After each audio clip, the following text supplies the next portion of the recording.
1월 16일 말씀 묵상입니다. 오늘 말씀은 로마서 12장 15절부터 21절 말씀입니다. 오늘 본문은 섬김에 대해서 말하고 있습니다. 섬김의 핵심은 겸손함과 낮아짐이죠. 겸손하지 않고서는 하나님은 물론이고 나 외에 다른 사람을 섬기기가 쉽지 않습니다. 낮아지지 않고서는 섬길 수 없다는 거죠. 그렇기 때문에 누군가를 섬긴다라는 것은 참 어려운 일인 것 같습니다. 오늘 말씀 묵상을 통해서 어떤 섬김을 해야 할지 함께 고민해보는 시간을 가졌으면 좋겠습니다. 하나님은 스스로 낮아지신 분이십니다. 이 땅에 내려오지 않고 보좌에서 우리를 구원해 주실 수는 없었을까요? 물론 가능했겠죠.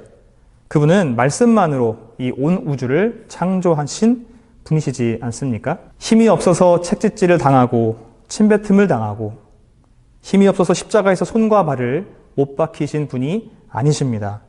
그분은 전쟁에 능하신 여호와이시며 이미 자신의 제자가 자신을 팔 것이라는 것도 다 알고 계셨던 분이십니다.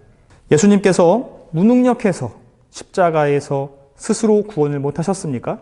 죽은 자도 살리시는 전능자이십니다. 그 하나님께서, 그 위대한 하나님께서 이렇듯 낮아지심을 통하여서 우리에게 사랑을 보여주시는 것이죠. 그 낮아짐의 최고복인 예수님을 우리는 믿고 있습니다. 낮아짐이 없이 섬김은 불가능한데 이 낮아짐의 원동력은 어디에 있었을까요? 이미 다 알고 계시는 것처럼 바로 사랑입니다. 자신의 피조물인 저와 여러분들을 사랑하시는 것, 그것 때문에 자기를 버리고 낮아지실 수 있었던 것이죠. 이것이 우리가 믿는 사랑의 하나님 아닙니까?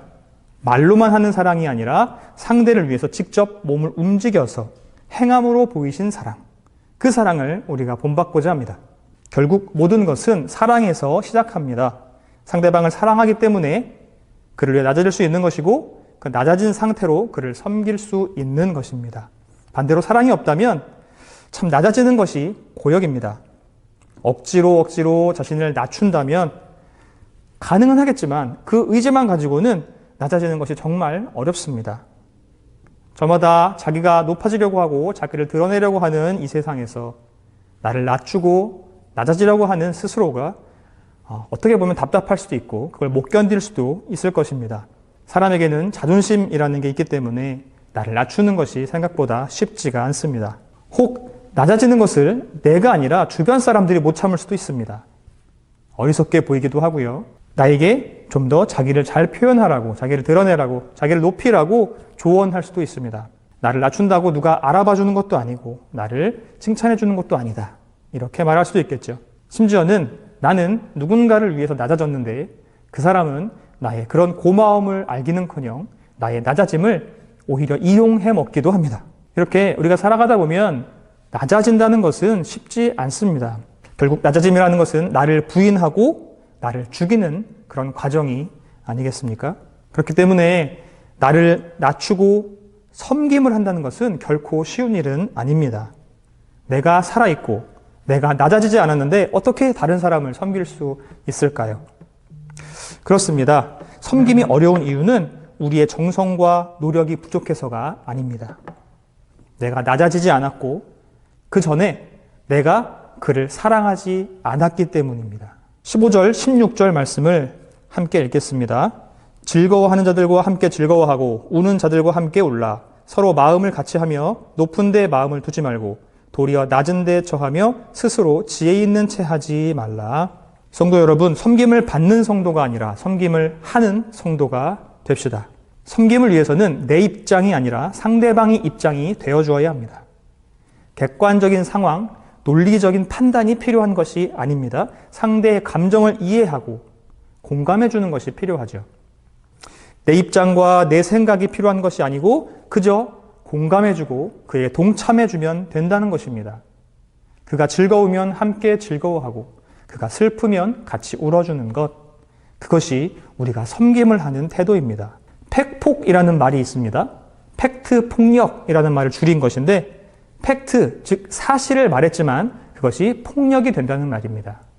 거짓말을 한 것도 아니고 모함을 한 것도 아닙니다. 그저 사실을 말한 것뿐인데 그 사실을 말한 것이 상대방에게는 폭력이 될 수 있다라는 말입니다. 내가 뭘 잘못했냐? 내가 없는 말 했냐? 이렇게 말할 수 있겠죠. 사실입니다. 사실을 말했고 없는 말 한 것이 아니지만 그로 인하여서 상대방은 폭력을 당하는 것처럼 느끼는 겁니다. 그래서 그를 위해서 공감을 해주는 것이 아니라 사실을 말하는 것은 그를 위한 섬김이 아닙니다. 뭐가 빠져 있습니까? 사랑이 빠져 있죠. 사랑이 있다면 사실을 이야기해 주는 것이 아니라 그의 마음을 공감해 줄 수 있어야 하는 것입니다. 또한 섬김을 하는 사람은 높아지려고 하면 안 됩니다. 오히려 낮아져야 합니다. 높은 사람과 친해지려고 하는 것이 아니라 낮은 사람들과 친해지려고 해보십시오. 자신을 지혜 있다고 여기는 것은 진정한 지혜가 아니지요. 참된 지혜의 원천은 하나님을 경외하는 것이라고 잠언에서 말하고 있습니다. 뭐니 해도 지혜로운 사람은 하나님의 뜻을 따르는 사람입니다. 그렇지 않으면 그 사람은 지혜 있는 채 하는 사람이라고 오늘 말씀에서 이야기합니다. 사람은, 그리고 교회는 공동체입니다. 그 공동체는 각기 다른 사람들이 모인 곳이죠. 그래서 스스로가 내 중심대로 생각하면 안 됩니다. 서로가 각자를 드러내면 안 됩니다. 공동체가 하나가 될 수 있기 위해서는 누군가는 낮아져야 하고 누군가는 섬겨야 합니다. 그래서 누군가는 상대방의 말을 들어주고 공감해주고 그를 위로해줘야 합니다. 그 누군가가 여러분이 되시기를, 그리고 제가 되기를 간절히 바랍니다. 17절, 18절입니다. 아무에게도 악을 악으로 갚지 말고 모든 사람 앞에서 선한 일을 도모하라. 할 수 있거든 너희로서는 모든 사람과 더불어 화목하라. 레위기 24장에서 눈은 눈으로 이는 이로 갚으라 라는 말이 있습니다. 이것은 당한 대로 복수해줘라 이런 뜻이 아닙니다. 나에게 당한 것보다 더 과하게 복수하지 말아라 이런 뜻이죠. 작은 잘못에도 죽음으로 복수하려고 하는 그 사람의 그 악한 마음이 있습니다. 내가 당한 것은 이만큼인데 난 그것의 몇 배를 갚아주려고 하는 그 복수심이 사람에게 있더라는 거죠. 그래서 내가 받은 것보다 과도하게 복수하지 말라는 것이 눈은 눈으로 이는 인으로 갚아라 라는 말입니다. 이것이 하나님이 우리에게 주시는 사랑의 표현입니다. 물론 복수를 할 수 있습니다. 사람이기 때문에 나에게 상처 준 사람에게 복수할 수 있습니다. 나에게 피해를 준 사람에게 정당하게 권리를 요구할 수 있습니다. 그렇지만 너무 과하게 하지 말라는 하나님의 사랑의 표현이죠. 죄는 미워해도 사람은 미워하지 말라는 말이 있습니다. 우리가 어떤 사람이 나에게 잘못했을 때 그 잘못에 대해서만 생각을 했으면 좋겠습니다. 그 사람 자체를 욕하지 말고 그 사람 자체에게 복수하지 말고 그를 용납하고 용서해 줄 수 있다면 아름다운 공동체가 될 것이라고 생각합니다. 이 복수라는 것은 세상의 악한 방법입니다. 이 세상의 악한 방법은 우리가 살아가는 데에 너무나 자연스럽게 느껴집니다. 도저히 정직한 방법으로는, 하나님께서 우리에게 알려주신 방법으로는 세상을 이기기 어렵다라고 느껴집니다. 성경에서 말하는 삶의 지혜들이 현실적이지 않다라고 느껴집니다. 그 옛날엔 가능했을지 몰라도 지금 21세기에 어떻게 이 말씀대로 살 수 있겠냐고, 하나님 모르는 소리 하지 마시라고, 지금 세상은 안 그렇습니다, 이렇게 말할 수 있겠습니다. 저도 그런 생각을 가져본 적이 있고 부끄럽지만 하나님께 불만을 표한 적도 많이 있습니다. 다들 그렇게 살아가는데 왜 나만 그렇게 살면 안 되는 겁니까? 그러나 오늘 본문은 분명히 말씀하십니다. 악을 악으로 갚지 말라. 여기에 단서가 더 붙습니다. 나와 가까운 사람, 나와 연관된 사람에만 그렇게 하는 것이 아니라 아무에게도입니다. 아무에게도 악을 악으로 갚지 말라. 그 어떤 사람에게도 악을 악으로 갚지 말라는 겁니다. 그리고 모든 사람 앞에서 선한 일을 도모하라 라고 말씀합니다. 그리고 어렵겠지만, 할 수 없을지도 모르겠지만 모든 사람과 화목하라 라고 하십니다. 나에게 잘해주는 사람뿐만 아니라 내 편이라고 생각되는 사람뿐만 아니라 나를 힘들게 하고 피하고 싶은 그 사람과도 화목하라 라고 하십니다. 어렵겠지만, 힘들겠지만 모든 사람과 화목하라. 교회 안에서뿐만이 아닙니다. 모든 사람에게입니다. 세상에서 만나는 모든 사람들과 화목해야 합니다. 오늘 하루 우리가 만나는 모든 사람들과 화목한 하루가 되시기를 바랍니다. 19절을 말씀 읽겠습니다. 내 사랑하는 자들아, 너희가 친히 원수를 갚지 말고 하나님의 진노하심에 맡기라. 기록되었으되 원수 갚는 것이 내게 있으니 내가 갚으리라고 주께서 말씀하시니라. 아멘. 아무리 그래도 화목하기 원하지만 나와 함께 할 수 있는 사람이 있고 없는 사람이 있습니다. 하나님, 나를 힘들게 하는 사람, 도저히 이 사람과 같이 할 수 없습니다. 내가 용서할 수 없는 사람이 있습니다. 이 사람만은 안 됩니다. 그래서 내가 그 사람에게 요만한 소심한 복수라도 해야 되겠습니다. 이런 마음이 들 때가 많이 있습니다. 하나님, 그래도 내가 요만큼 복수는 해야 마음이 편하겠죠. 하나님, 이 정도는 봐주면 안 됩니까? 이런 마음이 들 수가 있겠죠. 그런데 그 작은 소심한 복수마저도 하나님은 허락하지 않으십니다. 우리에게는 복수라는 것 자체가 허용되지 않습니다. 그 권한은 하나님께만 있기 때문입니다. 그 어떤 사람이 나에게 했던 악행들, 나를 마음 아프게 했던 것들, 모든 것들이 잘못됐지만, 그로 인해서 나는 상처를 받았지만, 그래도 하나님은 그 사람들과 화목하라라고 말씀하십니다. 당시 로마 교인들의 상황을 보겠습니다. 네로로부터 박해를 받고 있는 상황이었습니다. 그래서 네로 황제를 비롯한 그 박해하는 사람들에게 그들은 원수다라는 생각을 가지고 마음에 복수심이 있었던 것 같습니다. 맞습니다. 그들은 이 로마 교인들에게 원수입니다. 그렇지만 오늘 바울은 보복을 하나님께 맡기라 라고 이야기합니다. 이 복수의 권한이 너희에게 있지 않다. 하나님께 있다.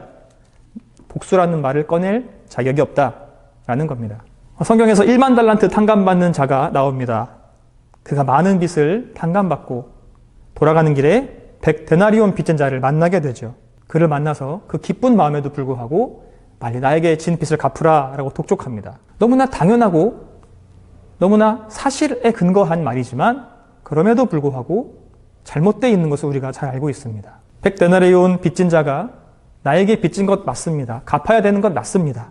그렇지만 내가 1만 달란트를 방금 탕감받고 온 기쁨이 있다면 100데나리온 빚진 자에게 기꺼이 탕감해 줄 수 있는 그런 마음이 있어야 하지 않겠습니까?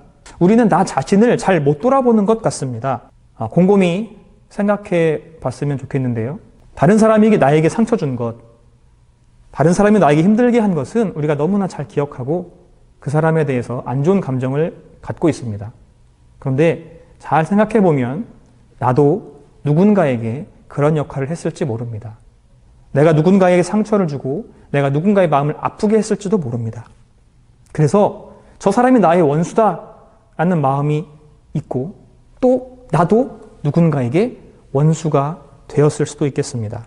어쩌면은 나의 원수가 나를 아프게 했던 것보다 내가 그 누구를 더욱 아프게 했을지도 모릅니다. 복수는 복수를 낳습니다. 그리고 복수는 하나님의 마음이 아닙니다. 하나님의 방법도 아닙니다. 공의의 하나님이지만 하나님은 복수를 말씀하지 않으십니다. 원수에게까지 낮아지고 섬기는 것이 우리에게 너무나 어렵지만 그것이 하나님의 뜻입니다. 오늘 이 시간 나의 생각과 나의 마음이 공감할 수 없을지 모르겠지만 하나님은 여전히 흔들림 없이 말씀하십니다. 복수는 나의 것이니 복수는 나에게 맡겨라. 하나님께서 하나님의 방법으로 하나님의 때에 해결해 주실 것입니다. 하나님의 복수의 방법은 어떤 것인지 우리 지켜봤으면 좋겠습니다. 20절, 21절을 읽겠습니다. 내 원수가 줄이거든 먹이고 목마르거든 마시게 하라. 그리함으로 내가 숯불을 그 머리에 쌓아 놓으리라. 악에게 지지 말고 선으로 악을 이기라. 아멘. 사도 바울의 요구는 점점 난이도가 높아지고 있습니다. 원수 갚는 것이 하나님에게 있으니 원수 갚는 것을 포기해라. 여기까지는 그래도 받아들일 수 있겠습니다. 하나님, 나의 복수를 위임하겠습니다. 하나님께서 해결해 주십시오. 할 수 있을 것도 같습니다. 그런데 원수가 줄이거든 먹이고 목마르거든 마시게 하라. 한 발 나가서 이런 요구를 하고 있네요. 말씀 묵상을 하면서 이거는 못할 것 같습니다. 이걸 어떻게 하지 하나님? 손사래를 치는 것이 저의 모습이었습니다. 하나님, 제 마음에 복수심이 있는데 이거를 참고 견디는 것을 한번 해보겠습니다. 근데 이건 좀 너무한 거 아닙니까? 어떻게 하나님, 이게 하나님이나 가능한 거지 사람이 이거 못하지 않겠습니까? 이것이 저의 솔직한 감정이었습니다. 원수를 위해서 이렇게까지 할 수 있는 사람이 있을까? 계속 곰곰이 본문을 묵상하면서 이것이 하나님의 방법이구나. 하나님의 복수의 방법이구나 라는 것을 깨닫습니다. 하나님께서 복수해 주세요 라고 맡기는 것, 거기서 끝나는 것이 아니라 하나님은 이 원수를 섬기는 것까지 요구하시는 것입니다. 섬기는 것은 무엇에서 기인한다고 말씀드렸나요? 원수를 사랑하는 것. 사랑에서 섬김이 나온다고 했습니다. 즉 원수를 사랑하라라는 것이 하나님의 복수의 방법입니다. 우리가 할 수 있는 최고의 복수는 원수를 섬기는 것, 즉 원수를 사랑하는 것입니다. 이웃을 사랑하라 해서 끝난 것이 아니라 그 이웃에는 원수까지 포함되어 있었다는 거죠. 본문에 보시면 머리에 숯불을 쌓아 놓는다라는 말이 있습니다. 이 말은 회개를 의미합니다. 원수를 섬김으로 인해서 그 원수의 머리에 숯불을 쌓아 올린다는 겁니다. 그 머리에 있는 숯불 때문에 수치심을 느끼는 거죠. 그리고 그 수치심 때문에 그 원수는 회개하게 될 것이다, 돌아오게 될 것이다 라는 것이 하나님의 방법입니다. 우리가 생각할 수 있는 방법은, 복수의 방법은 그가 나에게 했던 것대로 그대로 해주는 것, 그가 나에게 했던 것보다 더 몇 배로 세게 갚아주는 것, 그것이 복수인데 하나님은 그 원수를 사랑하고 섬겨서 그가 수치심을 느끼고 회개하고 돌이키게 하는 것을 복수라고 이야기하십니다. 세상의 방법대로 하는 것이 아닙니다. 선으로 악을 이기는 겁니다. 세상은 선으로 악을 이길 수 없다고 말합니다. 그러나 하나님은 선으로 악을 이기라 라고 말씀하십니다. 악을 악으로 대한다면 결국 나의 마음에는 평안이 오지 못합니다. 복수는 했지만, 내가 그에게 나를 보여줬지만 나의 마음 속에는 평화가 없어지고 늘 답답하고 불편한 마음이 있을 것입니다. 그러나 악을 선으로 갚았을 때 그 사람이 수치심을 느끼고 회개를 하고 주님 앞에 돌아온다면 우리의 마음은 천국이 되지 않겠습니까? 내가 생각하는, 내가 당한 대로 하는 복수를 하고 나의 마음이 지옥이 되느냐, 하나님의 뜻대로 그를 사랑하고 섬기고 나의 마음이 천국이 되느냐, 이 선택인 것 같습니다. 나는 그를 복수하지 않았지만 나의 마음이 천국이 되는 것, 복수보다 더 값지지 않겠습니까? 이것이 성도가 세상을 살아가는 방법입니다. 성도 여러분, 오늘도 세상을 섬기며 살아가십시다. 오늘 하루도 세상을 섬기며 살아가는 것이 우리에게 억울한 일이 생기고 나를 힘들게 하는 원수들이 생기게 하는 걸지도 모르겠지만 그들에게 낮아지고 겸손한 마음으로 섬기는 삶을 한번 살아봅시다. 하나님의 지혜로 오늘을 살아갈 때 우리 마음에는 평안이 있을 것이고 영혼을 사랑하는 마음이 생길 것입니다. 나의 섬김으로 잃어버린 영혼들이 돌아온다면 그보다 더 큰 기쁨이 어디 있겠습니까? 세상을 섬기고 사랑을 실천하며 그 사랑으로 오늘도 행복을 누리는 장자교회 모든 성도님들이 되시기를 축복합니다.